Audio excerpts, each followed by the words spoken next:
അങ്ങനെ ടൂർണമെൻറ്റിൻ്റെ തുടക്കത്തിൽ പ്രതീക്ഷ പോലെ തന്നെ ടൂർണമെൻറ്റ് ഫേവറേറ്റ് ആയിട്ടുള്ള ഇന്ത്യ ഫൈനലിൽ എത്തിയിരിക്കുകയാണ്. അപ്പം ഇന്നത്തെ ഫൈനൽ എന്ന് പറയുന്നത് ഇന്ത്യ വേഴ്സസ് ന്യൂസിലൻഡ്.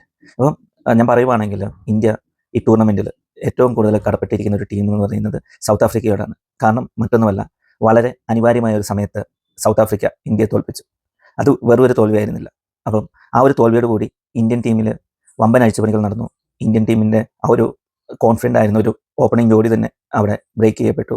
അത് കഴിഞ്ഞ് വീണ്ടും സൗത്ത് ആഫ്രിക്ക ഇന്ത്യക്കൊരു അനുകൂലമായ റിസൾട്ട് വെസ്റ്റ് ഇൻഡീസിനോട് നേടിക്കൊടുക്കുകയും ചെയ്തു. അപ്പം അങ്ങനെ നോക്കിക്കഴിഞ്ഞ് കഴിഞ്ഞാൽ ഈ ടൂർണമെൻറ്റിൽ ഇന്ത്യക്ക് ഏറ്റവും കൂടുതൽ കടപ്പാടുണ്ടാകുന്ന ഒരു ടീമാണ് സൗത്ത് ആഫ്രിക്ക എന്ന് പറയുന്നത്.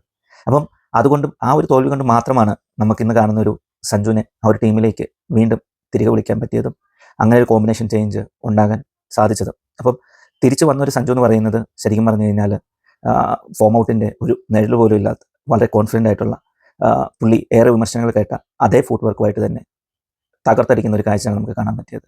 അപ്പം ഇന്നത്തെ കളിയിൽ സഞ്ജുവിന് ഒരു ഇമ്പാക്റ്റ് ഉണ്ടാക്കാൻ പറ്റും എന്ന് പറയാനുള്ള ഒരു കാരണം എന്ന് പറയുന്നതും ഈ ഫുട് വർക്ക് തന്നെയാണ്. കാരണം മറ്റൊന്നുമല്ല, പുള്ളി ബാക്ക് ഫുട്ടിൽ കളിക്കുന്ന ഒരു സ്റ്റാൻസ് നമ്മുടെ ന്യൂസിലൻഡ് ബോളേഴ്സ് ബോൾ ചെയ്യുമ്പം മോസ്റ്റ്ലി നമ്മളെ ന്യൂസിലൻഡ് സീരീസിൽ തന്നെ കണ്ടതാണ്. ഒന്നെങ്കിൽ ബോഡി ലൈൻ അല്ലെങ്കിൽ ഒരു ഷോർട്ട് ബോൾ കണക്കുള്ള ഡെലിവറി, ഇങ്ങനെയെല്ലാം വരുമ്പോഴത്തേനും പുള്ളിയുടെ ശരിക്കും പറഞ്ഞു കഴിഞ്ഞാൽ ഒരു ബാക്ക് ഫുട്ട് സ്റ്റാൻസ് നല്ലൊരു അഡ്വാൻറ്റേജാണ് കൊടുക്കുന്നത്. പക്ഷേ അങ്ങനെ ഒരു സ്റ്റാൻസ് വന്നു കഴിയുമ്പോഴത്തേന് നമ്മൾ കണ്ടുകൊണ്ടിരുന്നതാണ് ചില ഷോട്ടുകളിൽ പവർ ഉദ്ദേശിച്ച പോലെ വരുന്നില്ല. അപ്പം അതേ വീക്ക്നെസ് തന്നെ പുള്ളി പ്ലസ് പോയിന്റ് ആയിട്ടാണ് ഇപ്പോൾ ഈ ഇടയ്ക്കുള്ള കളികളെല്ലാം കൺവേർട്ട് ചെയ്തത്. ഇപ്പോൾ നമ്മൾ ലാസ്റ്റ് കളിയിൽ ഇംഗ്ലണ്ടിന് ആയിട്ടുള്ള കളിച്ച കളിയിൽ കണ്ടതാണെങ്കിൽ പോലും ജോഫ്ര ആർച്ചർ എറിഞ്ഞ ഒരു എന്താ പറയുന്ന ഒരു ഷോർട്ട് ബോൾ സഞ്ജു അത്രയും ക്രീസിലേക്ക് ബാക്കിലേക്ക് ഇറങ്ങി നിന്നുകൊണ്ട് മാത്രം നല്ലൊരു എലഗൻസ് ആയിട്ട് മറ്റേ കാണാൻ തന്നെ നല്ലൊരു വൃത്തിയോടുകൂടി ബ്യൂട്ടി ആയിട്ടൊരു സിക്സ് അടിച്ചിരുന്നു ആ ഒരു ഷോട്ടിൽ.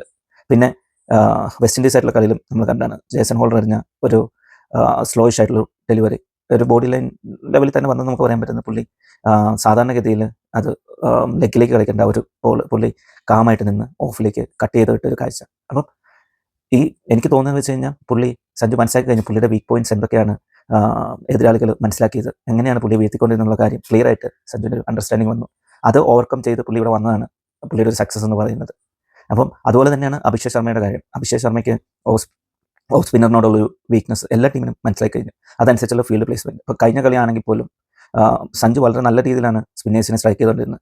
ഓൾറെഡി ആ ഓവറിൽ നമ്മൾ കണ്ടതാണ്. അപ്പം സഞ്ജുവിന് അഭിഷേക് ജസ്റ്റ് സ്ട്രൈക്ക് റൊട്ടേറ്റ് ചെയ്തിരുന്നെങ്കിൽ ആ ഒരു വെല്ലുവിളി നിറഞ്ഞൊരു ഓവർ അങ്ങ് കടന്നു പോയേനെ. പിന്നെ വരുന്ന ബോളിൽ അഭിഷേകിന് സ്വന്തം രീതിയിലുള്ള കളികൾ കളിക്കാനൊരു ചാൻസ് വന്നേനെ.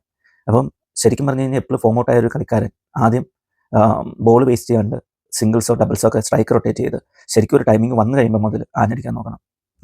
അതാണ് അങ്ങനെ വന്നു കഴിഞ്ഞാലേ നമുക്ക് ഫോമിലേക്ക് പെട്ടെന്ന് തിരിച്ചു വരാൻ പറ്റുള്ളൂ. അപ്പം T20 ആണ്, അങ്ങനെ ബോൾ വേസ്റ്റ് ചെയ്യാൻ പറ്റത്തില്ല എന്നൊക്കെ പറയുന്നവരുണ്ട്. പക്ഷേ അതൊരു കാരണം തന്നെയാണ്.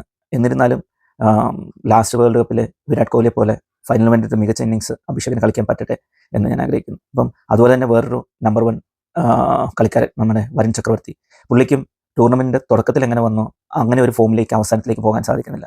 ടീമുകളെല്ലാം പുള്ളിക്കെതിരെ വ്യക്തമായിട്ടുള്ളൊരു ഹോംവർക്ക് ചെയ്തു വന്ന് തെരഞ്ഞു പിടിച്ച് കളിക്കുന്ന ഒരു കാഴ്ചയാണ് നമുക്ക് കാണാൻ പറ്റുന്നത്. അപ്പം പുള്ളി എനിക്ക് തോന്നുന്നത് വെച്ച് കഴിഞ്ഞാൽ പുള്ളിയുടെ സ്ലോ വേരിയേഷനിൽ ഒന്നുകൂടെ ഇമ്പ്രൂവ് ചെയ്ത് കഴിഞ്ഞാൽ പുള്ളിക്ക് ഈസി ആയിട്ട് ഇന്നത്തെ കളിയിൽ കുറച്ച് വിക്കറ്റുകൾ എടുക്കാൻ പറ്റും. പിന്നെ അടുത്തൊരു കാര്യം എന്ന് പറയുന്നത് അഹമ്മദാബാദിലെ സ്റ്റേഡിയം ഇന്ത്യക്ക് ഒട്ടും അനുകൂലമല്ലാത്ത ICC ഇവൻസിന് റെക്കോർഡുള്ളൊരു സ്റ്റേഡിയമാണ് അഹമ്മദാബാദ് സ്റ്റേഡിയം. അപ്പം അങ്ങനെയെല്ലാം നോക്കുമ്പോഴത്തേന് നമുക്കിന്ന് ഒത്തിരി വെല്ലുവിളികളും ഒത്തിരി ഒത്തിരി അഡ്വഞ്ചറും ഒക്കെ നിറഞ്ഞൊരു ഫൈനലായിരിക്കും നമുക്കിന്ന് കാണാൻ പറ്റുന്നത്. അപ്പം ന്യൂസിലൻഡിനെ പറ്റി പറഞ്ഞു കഴിഞ്ഞാൽ അവരുടെ ഓപ്പണിങ് വളരെ മികച്ച രീതിയിലാണ് കളിച്ചുകൊണ്ടിരിക്കുന്നത്. ടോപ്പ് നോച്ച് ഫോമെന്ന് നമുക്ക് പറയാൻ പറ്റും.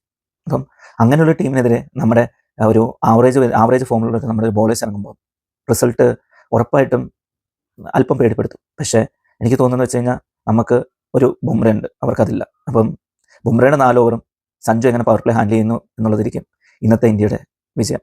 തീർച്ചയായിട്ടും അത് തന്നെയായിരിക്കും നടക്കാൻ പോകുന്നത്.